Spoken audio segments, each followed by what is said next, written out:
Hello students, welcome back to my channel. इसका नाम है साइंस स्टडी कॉर्नर। तो स्टूडेंट्स, आज की क्लास में हम करने वाले हैं एक नेक्स्ट चैप्टर पे मूव ऑन, जिसका नाम है बिल ऑफ एक्सचेंज। और करते हैं अपनी वीडियोस को स्टार्ट। और उससे पहले अगर आपने मेरे चैनल को सब्सक्राइब नहीं किया है तो सब्सक्राइब कर दो, वीडियोस को लाइक कर दो और अपने फ्रेंड्स के साथ शेयर करना भी मत भूलना। तो बच्चों, स्टार्ट करते हैं अपनी क्लास। तो सबसे पहले हमें देखना है कि बिल ऑफ एक्सचेंज होता क्या है। ठीक है, तो मान लीजिए मेरे पास मेरी कोई कंपनी है या मेरा कोई फर्म है और मैं कुछ सेल्स कर रही हूँ। ठीक है, मैंने कोई सेल्स करी तो सेल्स भी मेरे पास दो तरीके की होगी, एक होगी हमारी कैश सेल, एक होगी हमारी क्रेडिट सेल। अगर मैंने कोई कैश सेल करी है तो उसमें मुझे कोई दिक्कत नहीं है, मैंने एक माल बेचा और मुझे वहां से पैसे मिल गए। ठीक है, लेकिन अगर मैंने कोई क्रेडिट पे जो है सेल्स करी है तो मुझे ये डर रहेगा कि मैंने माल तो बेच दिया, पता नहीं मुझे उसका पेमेंट रिसीव होगा कि नहीं होगा, और होगा तो कब होगा। ठीक है, तो उसके लिए मैं क्या करूंगी, एक रिटर्न में एक जो है इंस्ट्रूमेंट बनाऊंगी, तैयार करूंगी, जिसमें कि हम जो है एज ए सेलर मेरी भी पूरी डिटेल्स होंगी और मेरे साइन होंगे, और जिसके लिए हमने वो इंस्ट्रूमेंट तैयार किया है, वो पेपर तैयार किया है या कह सकते हैं वो बिल तैयार किया है, उसके भी एक्सेप्टेंस होगी। मान लीजिए मैं हूं एक्स और मैंने वाई को माल बेचा, तो मैं हो गई क्या, सेलर, और वो मेरा हो गया कस्टमर। तो वो एज ए कस्टमर वो साइन करके देगा मुझे उस बिल पर कि मैं आपको 2 महीने बाद या फिर 3 महीने बाद या 15 दिन बाद, जो भी हमारा ड्यू डेट होगा, उस पर मैं आपको पेमेंट करूंगा। ठीक है, तो जो बिल मैंने तैयार किया या जो पेपर इंस्ट्रूमेंट मैंने तैयार किया उसे बोलेंगे हम बिल ऑफ एक्सचेंज। ठीक है, क्लियर हुआ। अब हम एक बार दोबारा हम सीख लेते हैं, समझ लेते हैं। मान लीजिए मैं हूं एक्स और मैंने अपने क्रेडिट सेल करी है। ठीक है, किसको करी है, वाई को। ठीक है, तो इस कंडीशन में मेरे को क्या है, वाई के अगेंस्ट एक बिल ऑफ एक्सचेंज तैयार करना है। ठीक है, और उसमें मैं सब कुछ डिटेल जो है वाई की और एक्स की दोनों की होगी, और उसमें लिखा होगा कि मेरे को पेमेंट 2 महीने बाद मिलेगी या 3 महीने बाद मिलेगी। मतलब कि मुझे उसमें ड्यू डेट लिखनी है और कितना पैसा मुझे उससे लेना है वो सब मुझे उसके अंदर लिखना है, उसके ऊपर मेंशन करना है। और क्या होगा, वाई जो होगा उसको साइन करके वो मुझे वापस करेगा। ठीक है, तो जो इंस्ट्रूमेंट मैंने तैयार किया, जब मैं अपना बुक्स ऑफ अकाउंट्स में रिकॉर्ड करूंगी उसको, तो मैं उसको क्या लिखूंगी, बिल्स रिसीवेबल। ठीक है, क्या फुल फॉर्म है इसकी, बिल्स रिसीवेबल। ठीक है, और मैं जो मेरा कस्टमर होगा, जब वो अपने बुक्स ऑफ अकाउंट्स में लिखेगा तो वो होगा उसके लिए बीपी। ठीक है, मतलब कि बिल्स पेबल, मतलब कि इस बिल के अगेंस्ट में मुझे पैसे मिलेंगे, रिसीवेबल मतलब रिसीव होंगे। और बीपी, इसके लिए बीपी क्यों हुआ, क्योंकि इसके बिल के अगेंस्ट में जो भी बिल मैंने तैयार किया है उसके अगेंस्ट में मुझे बिल जो है पेमेंट करना है। ठीक है, पैसे देने हैं। ठीक है, तो ये क्लियर हुआ। अब इसमें भी हमारे पास, जैसे मान लीजिए मैंने कोई बिल ऑफ एक्सचेंज तैयार किया, तो उसमें भी हमारे पास 3 जो है पार्टीज इन्वॉल्व होंगी। ठीक है, 3 पार्टीज इन्वॉल्व हो सकती हैं, मिनिमम आपके पास 2 तो होंगी ही, 3 भी हो सकती हैं। ठीक है, तो मान लीजिए मैं एक्स हूं, ठीक है, और मैंने माल बेचा वाई को। क्लियर, तो मैं एक तरीके से क्या हूं, सेलर हूं, माल बेचने वाली। ठीक है, ये क्या है, परचेजर है, या फिर हम इसे क्या कह सकते हैं, कस्टमर है हमारा। ठीक है, तो बिल ऑफ एक्सचेंज जब बनाया जाएगा तो उसमें क्या लिखा जाएगा, एक्स जब हमारा होगा वो क्या होगा, हमारा ड्रॉयर। ठीक है, जिसने माल बेचा वो बिल ऑफ एक्सचेंज तैयार करेगा। ठीक है, तो वो बन जाएगा ड्रॉयर। और जिसने पेमेंट हमें देना है, जिसके लिए बिल बनाया गया, जिसके ऊपर बिल बनाया गया, वो होगा हमारा ड्रॉय। ठीक है, तो एक पार्टी ये हो गई और एक पार्टी ये हो गई, 2 पार्टीज तो हमारे यहां पे हो गई। अब कुछ केसेस में ऐसा हो जाता है कि वाई जो है वो वेट नहीं कर रहा है, उसको पैसे की जरूरत है, तो वो बिल वो किसी और को एंडोर्स कर सकता है या फिर वो बैंक में जाके उसको कैश करवा सकता है। ठीक है, तो उस केस में क्या होगा, एक और पार्टी इंवॉल्व हो जाएगी जो कि क्या होगी, पेई। ठीक है, पेई ये थर्ड पार्टी है। तो जब इस केस में पेई इन्वॉल्व हो गया तो वाई जो है, मतलब जो ड्रॉई है, वो पेमेंट किसको करेगा, पेई को करेगा। तो तो कहने का मतलब यह है कि पेई वो बंदा है जिसे की पेमेंट रिसीव होगी, ठीक है, जिसे की ड्रॉई को पेमेंट करनी है, ठीक है, ड्रॉई किसे पेमेंट करेगा, पेई को, ठीक है। तो यहां पे हमारे पास 3 पार्टीज इन्वॉल्व होगी। जनरली हमारे पास कई बार 2 ही पार्टीज होती हैं, तो अगर सिर्फ 2 ही पार्टी हैं तो जो ड्रॉ कर रहा है, मतलब जो बिल लिख रहा है, मतलब ड्रॉयर, तो ड्रॉयर ही पेई माना जाएगा, ठीक है। तो उस केस में हमारा पेई अलग नहीं होगा, वो एक्स ही हमारा पेई बन जाएगा। तो ये चीज तो आपको क्लियर हुई। तो बिल्स रिसीवेबल हो गया ड्रॉयर के लिए, और वाई के लिए क्या हो गया, बिल्स पेएबल हो गया, ठीक है। अब हम देखते हैं कि जब हमने बिल बनाया तो उसके ऊपर मेंशन किया कि मुझे 2 महीने में पेमेंट मिलेगी या फिर 3 महीने में मिलेगी, तो हम उसे कैलकुलेट करें, कैसे करेंगे, ठीक है। मान लीजिए मैंने कोई सेल्स करी और 1 जनवरी को मैंने सेल्स करी है, ठीक है, मान लीजिए 2020 को, ठीक है, 1 जनवरी 2020 को मैंने कोई सेल्स करी, ठीक है, और मैंने उसके अगेंस्ट एक बिल तैयार किया और उसमें लिखा कि मुझको जो पेमेंट मिलेगी वो 3 मंथ्स में मिलेगी, ठीक है, 3 मंथ्स के बाद मिलेगी। तो मैं क्या करूंगी, इसमें 3 मंथ्स के साथ में ग्रेस पीरियड डेज भी जोड़ दूंगी, जो कि कितने होते हैं, 3। तो जब भी हम ड्यू डेट कैलकुलेट करेंगे तो उसमें 3 डेज जो हमारे ग्रेस पीरियड की या ग्रेस डेज बोल सकते हैं, वो हमें ऐड करने हैं, ठीक है। तो मान लीजिए मैंने 1 जनवरी को यहां पे पेमेंट करी है, ठीक, तो मान लीजिए मैंने 1 जनवरी को यहां पे सेल्स करी है और 3 महीने का पीरियड लगाया है, तो यहां पे मेरा कितना बनेगा, 1 जनवरी टू 2020, तो 31 मार्च तक तो मेरा ये बन गए 33 मंथ्स, ठीक है, 2020 तक ये तो मेरे हो गए 3 मंथ्स, यहां तक तो 3 मंथ्स हो गए। अब इसमें मुझे 3 डेज और जोड़ने हैं, तो 1, 2, 3 3 दिन मैंने जोड़े, तो कितने बनेगा मेरा, 4 अप्रैल 2021 को मुझे इसकी पेमेंट लेनी है। मतलब ये मेरी क्या हो गई, ड्यू डेट, या फिर हम कह सकते हैं मैच्योरिटी डेट, ठीक है, क्लियर हुआ। तो जब भी हमें मंथ्स अपने कैलकुलेट करने हैं या जब भी हमें ड्यू डेट कैलकुलेट करनी है, तो जितना भी पीरियड हमें दे रखा है उसमें हम 3 डेज ऑफ ग्रेस पीरियड हमें ऐड करना है, उसके बाद हमारा जो है पेमेंट डेट हमें मिल जाएगा, ठीक। अब इसके बाद हमारे पास 1-2 चीजें और हो सकती हैं जिसकी वजह से हमारा ड्यू डेट जो है वो चेंज हो सकता है, ठीक है। जस्ट सपोज कोई गेजेटेड हॉलीडे पड़ गया, ठीक है, या फिर हम कह सकते हैं कोई पब्लिक हॉलीडे पड़ गया,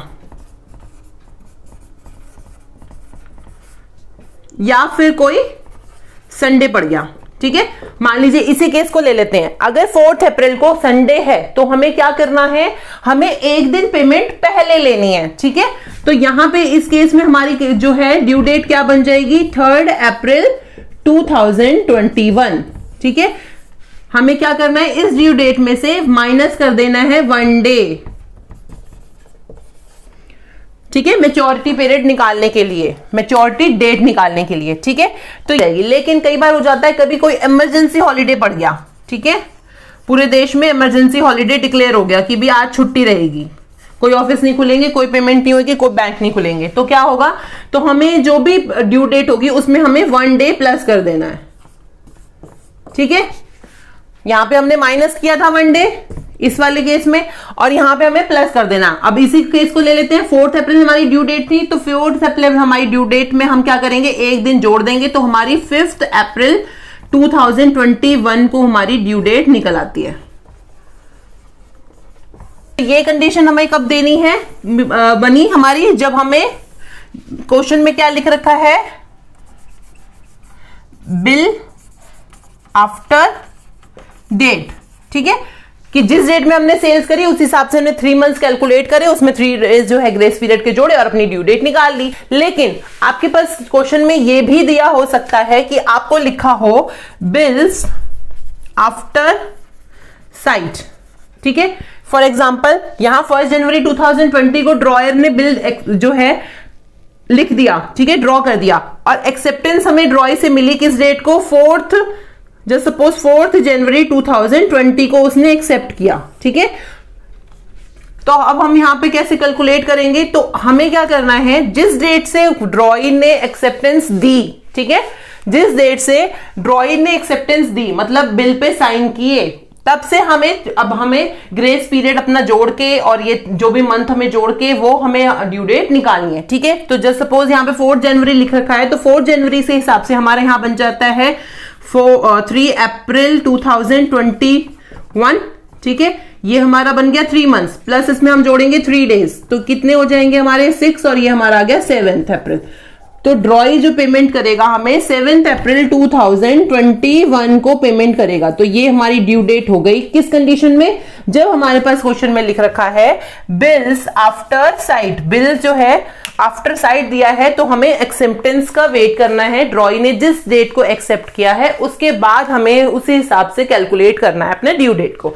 ठीक है, तो ये चीज आपको क्लियर हुई। ये चीज ध्यान रखना, यहाँ पे बच्चे बहुत मिस्टेक करते हैं, क्वेश्चन में ध्यान से पढ़ते नहीं है कि क्या चीज दी गई है, कब ड्रॉई ने एक्सेप्ट किया है, साइन किए हैं, उसी हिसाब से हमें कैलकुलेशन करना है। तो ये ड्यू डेट मिस्टेक कर देते हैं कैलकुलेट करने में बच्चे, तो ये चीज हमें ध्यान रखना है, हमें मिस्टेक नहीं करनी। तो बच्चों हमने सीख लिया बिल्स ऑफ एक्सचेंज क्या होता है, हमें सीख लिया कौन कौन सी पार्टी इन्वॉल्व होती है, ड्रॉयर क्या होता है, ड्रॉई क्या होता है, पे क्या होता है। ठीक है, और हमें ड्यू डेट कैसे निकालनी है। अब हमें क्या होगा, हमारे पास क्वेश्चन में कुछ कंडीशंस दी हो सकती हैं जिसमें कि आपको लिखना है, देखना है कि कौन ड्रॉयर है कौन ड्रॉई है और उसने कौन से कंडीशन में कैसे अपने बुक्स ऑफ अकाउंट्स में रिकॉर्ड किया है। जैसे सपोज अगर मैं ड्रॉयर हूं तो एज ए ड्रॉयर मैं क्या अपनी ट्रांजेक्शंस रिकॉर्ड करूंगी, और अगर मैं ड्रॉई हूं तो एज ए ड्रॉई मैं अपने बुक्स ऑफ अकाउंट्स में क्या ट्रांजेक्शंस रिकॉर्ड करूंगी। तो अब हम यहाँ पे दोनों देखते हैं। ठीक है, जैसे सपोज यहाँ पे हमारे पास कंडीशन हमें दी है कि बिल रिटेन्ड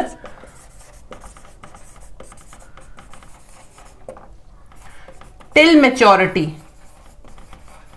ठीक है, क्या कंडीशन थी, एक्स ने बेचा माल, एक्स हमारा क्या है ड्रॉयर, वाई को बेचा, वाई क्या है हमारा ड्रॉई। ठीक है, और अब यहां पे ये लिखा है कि हमारे पास एक्स ने जो बिल बनाया, ठीक है, वाई के ऊपर उसने अपने पास रिटेन करके रखा टिल मैच्योरिटी। टिल मैच्योरिटी मतलब जब तक उसकी ड्यू डेट नहीं हो गई तब तक उसने अपने पास रखा।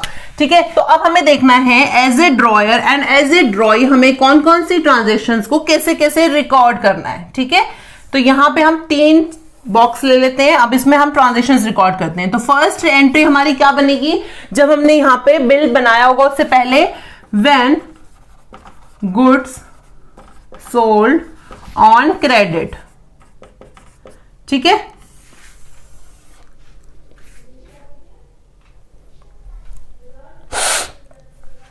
तो जब हमने एज ए ड्रॉयर, ये हमारा ड्रॉयर है,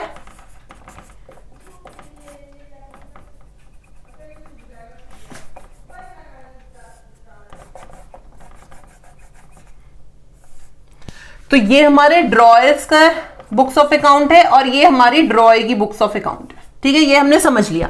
तो हमने जब गुड्स सोल्ड करी, अगर हम गुड्स बेच रहे हैं तो हमारी क्या जनरल एंट्री बनती है, बताओ। जनरल एंट्री तो आपने सीखी हुई है। अगर मैंने कोई गुड्स जो है क्रेडिट पे सेल्स करी है तो मैं क्या एंट्री करूंगी उसकी, तो मैंने जिसको माल बेचा है उसे डेबिट करूंगी और उसके बाद मैं सेल्स को कर दूंगी क्रेडिट। ठीक है, तो यहां पे बन जाएगी हमारी ड्रॉई अकाउंट डेबिट।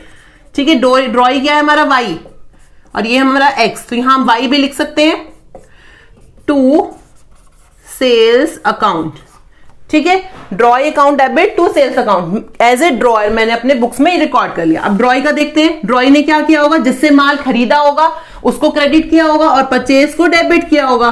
तो परचेज अकाउंट डेबिट टू कौन है हमारा क्रेडिट, जिससे माल खरीदा है, ड्रॉयर। ठीक है, तो टू ड्रॉयर्स अकाउंट, ये ट्रांजेक्शन बन गई, रिकॉर्ड हो गई। ठीक है, दूसरी एंट्री क्या रिकॉर्ड करेंगे, जब एक्स ने बिल बनाया वाई के ऊपर और वाई ने उसे एक्सेप्ट करा। ठीक है, व्हेन एक्सेप्टेंस इज रिसीव्ड। ठीक है, एक्सेप्टेंस होना जरूरी है, बिना एक्सेप्टेंस के कोई फायदा नहीं है। ठीक है, चलो अब क्या एंट्री बनेगी, एज ए ड्रॉयर। अब ड्रॉयर ने बिल बनाया है, ठीक है, किसके ऊपर बनाया है, ड्रॉय के ऊपर। और ड्रॉयर ने अगर बिल बनाया है तो अपने बुक्स ऑफ अकाउंट्स में क्या रिकॉर्ड करा होगा, बिल्स रिसीवेबल। ठीक है, और ड्रॉय क्या लिखेगा, बिल्स पेएबल। तो क्या एंट्री बनेगी यहां पर, तो यहां पे एंट्री बनेगी BR account debit to drawee. ठीक है, और ये क्या एंट्री करेगा, drawer account debit to BP. ठीक है, इसके अगेंस्ट उसे बीपी के अगेंस्ट बिल पेमेंट देनी है ड्रॉई को, और बीआर इसने यहां क्यों लिखा, क्योंकि उसे बिल से अगेंस्ट पेमेंट रिसीव होगा। ठीक है, चलो अब तीसरी कंडीशन क्या बनती है, when bill retained till maturity. ठीक है, अब हम देखते हैं कि क्या एंट्री बनेगी, बिल्स रिसीवेबल के अगेंस्ट उसे पैसा मिला है, क्या मिल रहा है, पैसे आ रहे हैं, बैंक में पैसे आ रहे हैं, तो क्या होगा, बैंक अकाउंट डेबिट, और किसके अगेंस्ट आ रहे हैं, बिल्स रिसीवेबल के अकाउंट आ रहे हैं, तो यहां पे हमारा हो जाएगा टू बीआर अकाउंट। ठीक है, अब यहां पे बीपी के अगेंस्ट, बिल्स पेबल के अगेंस्ट उसे पैसे देने पड़ रहे हैं, तो बिल्स पेबल अकाउंट हो गया हमारा यहां पे debit, and to bank account, bank से पैसे जा रहे हैं, बैंक में बैलेंस कम हो रहा है, तो उसे कर देंगे हम क्रेडिट। तो ये ट्रांजैक्शंस रिकॉर्ड होंगी जब, किस कंडीशन में, जब हमारा बिल जो है रिटेन किया गया टिल मैच्योरिटी, किसके द्वारा, ड्रॉयर के द्वारा। तो बच्चों दूसरी कंडीशन देखते हैं, जिसमें भी हमें दे रखा है कि bill discounted from the bank. Bill discounted का क्या मतलब है, हम गए, एक्स को पैसे की जरूरत थी, ड्रॉयर कौन था, एक्स था, एक्स के पास बिल है, तो अगर एक्स ने जो है बिल जो है उसे पैसे की जरूरत थी, बिल ले गया वो बैंक के पास। ठीक है, और बैंक के पास जाके उसने क्या करवा दिया, कैश करवा लिया उस बिल को। ठीक है, उसने बैंक को वो बिल दे दिया और बोला कि मुझे भी पैसे की जरूरत है, आप ऐसे करो, वो बिल आप अपने पास रख लो, जब भी ड्रॉयर आपको पेमेंट करेगा तब आप उसे रिसीव कर लीजिएगा, मेरा कुछ लेना देना नहीं है, अब ऐसे करिए, आप मुझे पैसे दे दीजिए। लेकिन उस कंडीशन में क्या होगा, बैंक पैसे तो उसे दे देगा, लेकिन उसके बदले में उसको कुछ डिस्काउंट काटेगा। डिस्काउंट काउंट मतलब उसका कुछ चार्जेस जो है डिडक्ट कर लेगा। जस्ट सपोज अगर 10,000 का बिल है और उस पे हो सकता है कि उसके डिस्काउंटेड चार्जेस 10% है या 1% है या 5% है, वो आपको दे रखा होगा क्वेश्चन में, कितना मेंशन कर रखा है। ठीक है, तो जो भी परसेंटेज होगी उसके चार्जेस वो काट के बाकी बैलेंस जो है वो बैंक जो है किसको दे देगा, ड्रॉयर को दे देगा।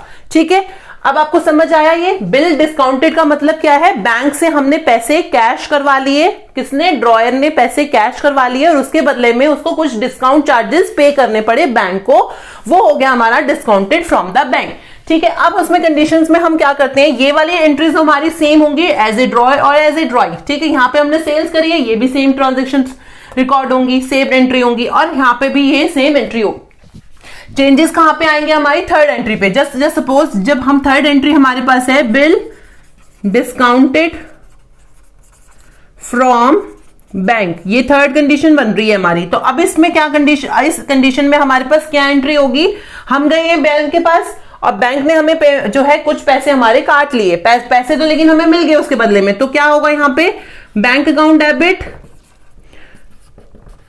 Discount charges account debit, and to किसके बदले में मिले हैं, बिल्स रिसीवेबल के बदले में। ठीक है, टू बीआर, ये एंट्री बन जाएगी किसके अकाउंट्स में, ड्रॉयर के अकाउंट में। तो यहां पे ड्रॉई जो है इसमें कोई एंट्री नहीं करेगा अपने बुक्स ऑफ अकाउंट्स में, क्यों, क्योंकि उसे कोई मतलब नहीं है कि जो उसने बिल साइन करके उसको दिया है वो कहीं भी जाके कैश करवाए, जो मर्जी करे उसको उससे कोई मतलब नहीं है, तो वो यहाँ पे अपने बुक्स ऑफ अकाउंट्स में रिकॉर्ड नहीं करेगा। ठीक है, एज ए ड्रॉई। कंडीशन क्या है, at the time of maturity, अब मैच्योरिटी का टाइम आ गया।